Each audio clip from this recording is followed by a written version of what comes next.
નમસ્કાર મિત્રો, ધોરણ 10 પછી જો તમે પણ એગ્રીકલ્ચર યુનિવર્સિટીમાં વિવિધ અભ્યાસક્રમ થાય છે તેમાં એડમિશન લેવા ઈચ્છતા હોય તો આ વિડીયો તમારા માટે છે. જે હા મિત્રો, ધોરણ 12 સાયન્સ પછી એગ્રીકલ્ચરના કોર્सेस થાય છે, પરંતુ ધોરણ 10 પછી પણ તમે ડિપ્લોમા એગ્રીકલ્ચરના કોર્सेस છે તે કરી શકો છો. આ ઉપરાંત જો તમે 12મા ધોરણમાં પાસ હોય અથવા 12મા ધોરણમાં ફેલ હોય એટલે કે આર્ટ્સ, કોમર્સ કે સાયન્સ 12મા ધોરણમાં તમે ફેલ હોય તો પણ તમે ધોરણ 10ના રિઝલ્ટ પરથી કૃષિ યુનિવર્સિટીમાં એટલે કે એગ્રીકલ્ચરના જે ડિપ્લોમા કોર્सेस થાય છે, પોલિટેકનિક કક્ષાના અભ્યાસક્રમ એટલે કે ડિપ્લોમેટિક કોર્સ થાય છે તેમાં તમે એડમિશન છે તે લઈ શકો છો.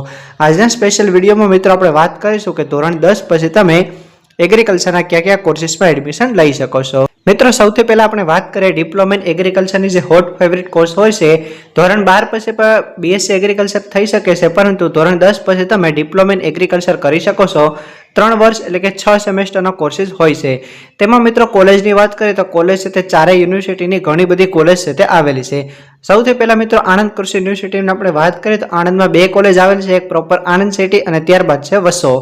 ત્યારબાદ મિત્રો આપણે વાત કરીએ જુનાગઢની તો જુનાગઢમાં ધારી, સિદ્ધસર, હળવદ અને અમરેલી આમ ટોટલ 4 કોલેજ આવેલ છે. આણંદમાં 2 કોલેજ, ત્યારબાદ જુનાગઢમાં 4 કોલેજ. ત્યારબાદ મિત્રો વાત કરીએ સરદાર કૃષિનગરની તો ત્યાં ડીસા, ખેડબ્રહ્મા અને અમીરગઢ આમ ટોટલ 3 કોલેજ છે તે આવેલી છે. અને વાત કરીએ નવસારી તો નવસારીના અંડરમાં છે ભરૂચ, વ્યારા અને વઘઈ આમ ટોટલ અહીં પણ 3 કોલેજ છે તે આવેલી છે. તો આમ મિત્રો તમે જોઈ શકો છો તે મુજબ ડિપ્લોમા ઇન એગ્રીકલ્ચર માટે ટોટલ 12 કોલેજ છે, પરંતુ ડિપ્લોમા ઇન એગ્રીકલ્ચર અમરેલીમાં છે તે માત્ર બહેનો માટે એક કોર્સ થાય છે. બાકીની જે 11 કોલેજ છે ત્યાં ભાઈઓ અને બહેનો બધાને એડમિશન છે તે મળે છે. પ્રવેશ લાયકાતની આપણે વાત કરીએ તો ધોરણ 10 પાસ તમે છે તે હોવા જોઈએ, બરોબર. 10th પાસ તમે હોવા જોઈએ. સ્ટાન્ડર્ડ ગણિત અથવા બેઝિક ગણિત કોઈ પણ ગણિત સાથે તમે ધોરણ 10 પાસ કરી હોય તમે એગ્રીકલ્ચર છે તે કરી શકો છો. ત્યારબાદ મિત્રો વાત કરીએ ડિપ્લોમા ઇન હોર્ટિકલ્ચર એટલે કે બાગાયતી ફળ ફળાદી વિશે જેમાં વધુ ભણવાનું આવે છે. ડિપ્લોમા ઇન હોર્ટિકલ્ચરની કોલેજની વાત કરીએ તો આણંદ યુનિવર્સિટીના અંડરમાં છે તે વડોદરામાં કોલેજ આવેલ છે. ત્યારબાદ જુનાગઢ કૃષિ યુનિવર્સિટીમાં જુનાગઢ સિટી પ્રોપરમાં આવેલી છે, તેમજ સરદાર કૃષિનગરની જે કોલેજ છે તે જગુદણમાં આવેલી છે. અને નવસારી યુનિવર્સિટીની 2 કોલેજ છે, એક નવસારી અને બીજી છે તે પરિયા.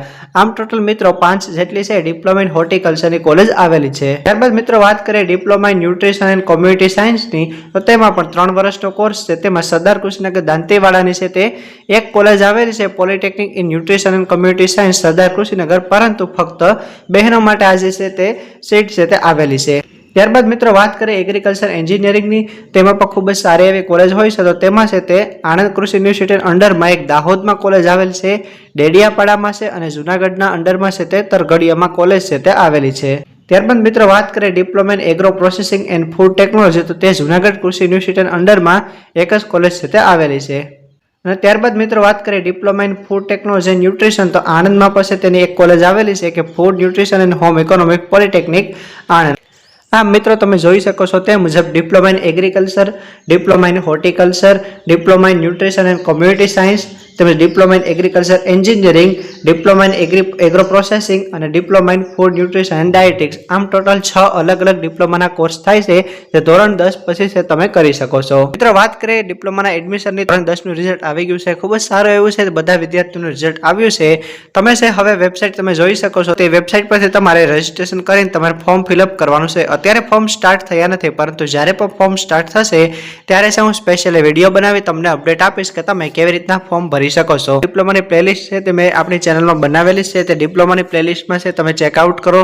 તેમાં કૃષિ યુનિવર્સિટીમાં ડિપ્લોમામાં કેવી રીતના એડમિશન માટે ફોર્મ અપ્લાય કરવું, તેમજ ડિપ્લોમા ઇન એનિમલ હસબન્ડરી માટે તેમજ એન્જિનિયરિંગના જેટલા પણ ડિપ્લોમા કોર્सेस આવે છે તે બધામાં ફોર્મ કેવી રીતના ભરવું તેના લાઈવ પ્રોસેસના વિડીયો મેં બનાવેલા છે, બરોબર. ફોર્મ ભરવાની પ્રોસેસ દર વર્ષ માટે સેમ રહેતી હોય છે, એટલે તમે અત્યારથી જ તે વિડીયો છે તે જોઈ શકો છો અને કેટલા ડોક્યુમેન્ટ જોઈ છે તે પણ તમે અત્યારથી છે તમે તૈયાર કરી શકો છો.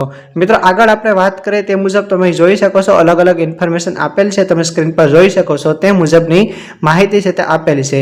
તેમજ મિત્રો અહીં ખાસ એક નોંધ લેજો કે જે યુનિવર્સિટી કેમ્પસમાં કોલેજ આવેલ છે ત્યાં તમને ઘણી બધી ફેસિલિટી છે તે મળતી હોય છે, જેમ કે પ્લે ગ્રાઉન્ડ છે, ક્રિકેટ ગ્રાઉન્ડ છે, volleyball ground, kho kho ground, basketball ground, gymnasium એટલે કે જીમ હોય છે, તેમજ સારી એવી મેસ પણ હોય છે. તમને કોલેજની સાથે તમને દરેક કોલેજમાં હોસ્ટેલ ફેસિલિટી પણ છે તે અવેલેબલ છે.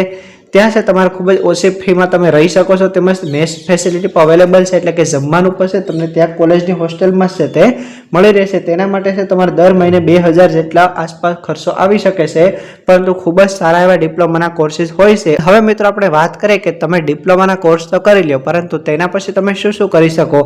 તો મિત્રો ડિપ્લોમા પછી તમે ડિગ્રી કરી શકો, D2D એટલે કે ડિપ્લોમા પછી તમે BSc ના કોર્સીસ છે તે કરી શકો છો. BSc એગ્રીકલ્ચર, BSc હોર્ટિકલ્ચર, ત્યારબાદ BSc એગ્રીકલ્ચર એન્જિનિયરિંગ એટલે કે BTech ઇન એગ્રીકલ્ચર એન્જિનિયરિંગ, આવા ઘણા બધા કોર્સીસ તમે કરી શકો છો અને તમને સરકારી અને ખાનગી ક્ષેત્રે એટલે કે ગવર્મેન્ટ અને પ્રાઇવેટ જોબ પણ મળી શકે છે. સૌપ્રથમ છે કૃષિ અને બાગાયત એટલે કે ડિપ્લોમા ઇન એગ્રીકલ્ચર અને ડિપ્લોમા ઇન હોર્ટિકલ્ચર. પછી તમને ક્યાં ક્યાં ગવર્મેન્ટ અને પ્રાઇવેટ સેક્ટરમાં જોબ મળી શકે છે તેની આપણે વાત કરીએ. તેમાં મિત્રો તમે જોઈ શકો છો તે મુજબ કે આ બધી છે તે ગવર્મેન્ટ જોબ છે અને અહીં છે તે પ્રાઇવેટ જોબ છે તે તમને આપેલી છે, બરાબર. કે કેન્દ્ર સરકારના અને રાજ્ય સરકારના વિભાગો અલગ અલગ હોય છે, તેમાં તમને જોબ મળી શકે છે. કૃષિ યુનિવર્સિટીઓ, કૃષિ વિજ્ઞાન કેન્દ્ર, રાજ્ય સરકારના ખેતીવાડી વિભાગ, બાગાયતી વિભાગ, રાજ્ય બીજ નિગમ, રાષ્ટ્રીયકૃત બેંકો, સહકારી બેંકો, સહકારી સંસ્થાઓ, વીમા company, IFFCO, KRIBHCO, GSFC, GNFC, NGO, ATMA project, GGRC વગેરે જગ્યાએ છે તમને જોબ છે તે મળી શકે છે. ખાનગી ક્ષેત્ર એટલે કે પ્રાઇવેટની આપણે વાત કરીએ તો તેમાં છે pesticide company, fertiliser company, food processing and food export કરતી કંપનીઓ, landscape and gardening sector, agri clinic, આમ ઘણી બધી જગ્યાએ તમને જોબ છે તે મળી શકે છે.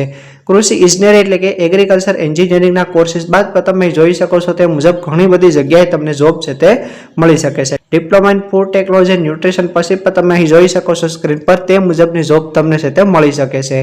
આ ઉપરાંત જો વધારે ઇન્ફોર્મેશન માટે તમે આણંદ એગ્રીકલ્ચર યુનિવર્સિટીની વેબસાઇટ છે તેની મુલાકાત લઈ શકો છો, અથવા તો જનરલી એગ્રીકલ્ચર આજે Gujarat state agriculture university common admission portal છે તેની પર તમે મુલાકાત લઈ શકો છો. લિંક છે નીચે ડિસ્ક્રિપ્શનમાં આપેલી જ છે. તેમજ કૃષિ યુનિવર્સિટીની વાત કરીએ તો આણંદ કૃષિ યુનિવર્સિટી, જુનાગઢ, નવસારી, સરદાર કૃષિનગર, આમ ટોટલ 4 કૃષિ યુનિવર્સિટી છે તે આવેલી છે. તેમાં અહીં જોઈ શકો છો ફોન નંબર આપેલ છે, અહીં પર તમે કોન્ટેક્ટ છે તે કરી શકો છો. આ ઉપરાંત ડિપ્લોમામાં એડમિશન કેવી રીતના લેવું તેની દરેક જાણકારી તમને આપણે YouTube ચેનલ પરથી મળતી રહેશે. તો જો મિત્રો તમે આ YouTube ચેનલ પર નવા હોય તો અત્યારે જ મારી YouTube ચેનલને સબસ્ક્રાઇબ કરો અને વધારે પડતી ઇન્ફોર્મેશન મેળવતા રહો. હવે જ્યારે પણ ફોર્મ ભરવાની શરૂઆત થશે ત્યારે હું સ્પેશિયલી વિડીયો બનાવી તમને અપડેટ આપીશ કે તમે ક્યારથી લઈને ક્યાં સુધી ફોર્મ ભરી શકો છો, તેમજ ઓનલાઈન ફોર્મ તમે કેવી રીતના ભરવું. તેમજ મિત્રો વધારે માહિતી માટે છે તમે પ્લેલિસ્ટ ચેક કરો, ડિપ્લોમાની પ્લેલિસ્ટ, બરાબર, નીચે લિંક આપેલી છે. કોઈ પ્રશ્ન હોય તમે મને કોમેન્ટમાં પૂછજો, હું ટ્રાય કરીશ તમને આન્સર આપી શકું. મિત્રો ખાસ કરીને કોમેન્ટમાં જણાવો કે તમારે ધોરણ 10માં કેટલા ટકા આવ્યા છે. 10માં પાસ થયા હોય તેવા દરેક મિત્રોને ખૂબ ખૂબ શુભેચ્છાઓ, અને જે મિત્રો ફેલ થયા છે તેમને પણ ટેન્શન લેવાની જરૂર નથી. હવે જ્યારે પણ ફરી પાછી જુલાઈમાં એક્ઝામ આવે છે ત્યારે એક્ઝામ આપી તમે પાસ થઈ જશો અને તમે આગળ છે તે ધોરણ 11-12માં એડમિશન લઈ શકો છો, અથવા તો ડિપ્લોમાના કોર્સીસ છે તે પણ કરી શકો છો. ડિપ્લોમાના કોર્સીસ પણ ખૂબ જ સારા હોય છે, અને જો તમારે ડિપ્લોમા ના કરવું હોય તો તમે ધોરણ 11-12 આર્ટ્સ, કોમર્સ કે સાયન્સ પણ કરી શકો છો. ધોરણ 12 સાયન્સ પછી પણ એગ્રીકલ્ચર ક્ષેત્રે ઘણા બધા અલગ અલગ કોર્સીસ છે તે થતા હોય છે. વધારે માહિતી માટે તમે આ YouTube ચેનલની મુલાકાત લેવો, બરાબર. અત્યારે છે તમે અહીં સ્ક્રીન પર જોઈ શકો છો તે મુજબ આપણી YouTube ચેનલનું નામ લખેલું છે, આઇકોન છે, ત્યાં તમે ક્લિક કરશો તો આખી ચેનલ ઓપન થશે. તેમાં અલગ અલગ પ્લેલિસ્ટ બનાવેલી છે. ધોરણ 10 અને ધોરણ 12 પછી ઘણા બધા કોર્સીસ થાય છે, તો તેના વિશે પણ તમે ઇન્ફોર્મેશન મેળવી શકો છો. કોઈ પણ ક્વેરી હોય તો કોમેન્ટમાં જણાવજો. મળીએ આવા જ એક નવા ઇન્ફોર્મેટિવ વિડીયો સાથે.